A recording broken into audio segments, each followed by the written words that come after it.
ដ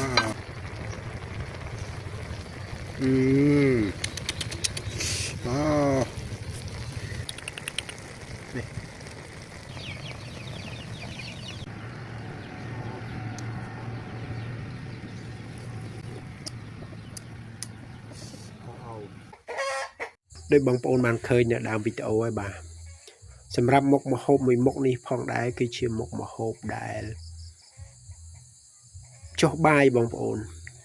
ថ្ងៃនេះខ្ញុំនឹងបង្ហាញអំពីមុខម្ហូបមួយមុខដល់បងប្អូនគឺឈ្មោះថាមុខម្ហូបសំអស់កូនត្រីបាទសំអស់កូនត្រីនេះគឺខ្ញុំមានខ្ញុំប្រើគ្រឿងផ្សំដដែលទេបាទគល់ស្លឹកគ្រៃរមៀតរំដេង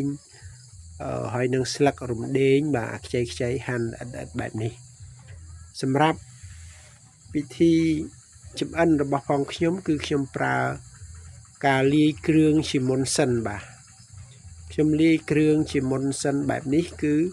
ទី1គឺខ្ញុំដាក់គ្រឿងគល់ស្លឹកគ្រៃរំដេងរមៀតអីហ្នឹងបន្ទាប់មកខ្ញុំមានសាច់ជ្រូក2ខាំហាន់ឲ្យល្អិតដាក់ចូលគ្នា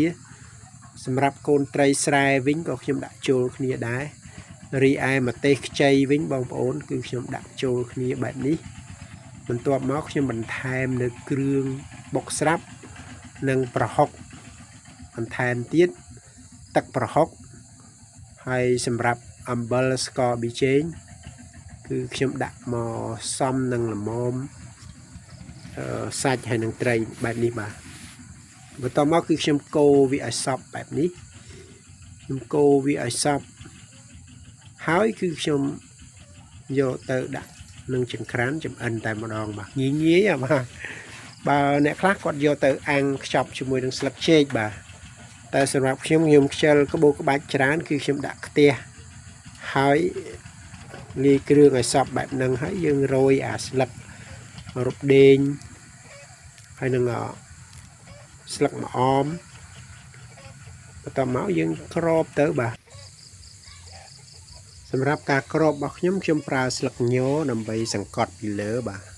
ស្លឹកញវាជាស្លឹកមួយយ៉ាងដែលវាជួយបង្កើនឲ្យម្ហូបយើងកាន់តែមានរសជាតិឈ្ងុយបងប្អូន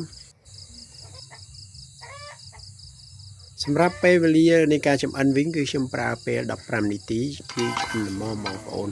ពីព្រោះខ្ញុំអត់ហ៊ានប្រើពេលវេលាច្រើនជាងហ្នឹងទេដោយសារកូនត្រីវាឆាប់ឆ្អិនទេគណៈយើងទុកយូរពេកវានឹងរលួយបាទនេះបងប្អូនឆ្អិនល្មមនិយាយពីពណ៌សម្បុរក្លិនវិញអូយឈ្ងុយមែនតើហើយរសជាតិវិញល្មមឆ្ងាញ់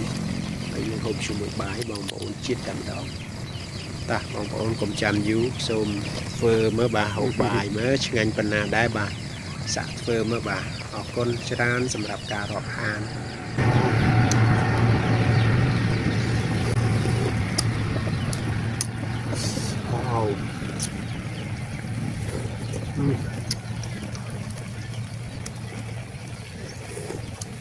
អូជាតិវានៅវិញតិចនិយាយពីក្លិនឈ្ងុយបងប្អូននេះអត់ដែរបាទ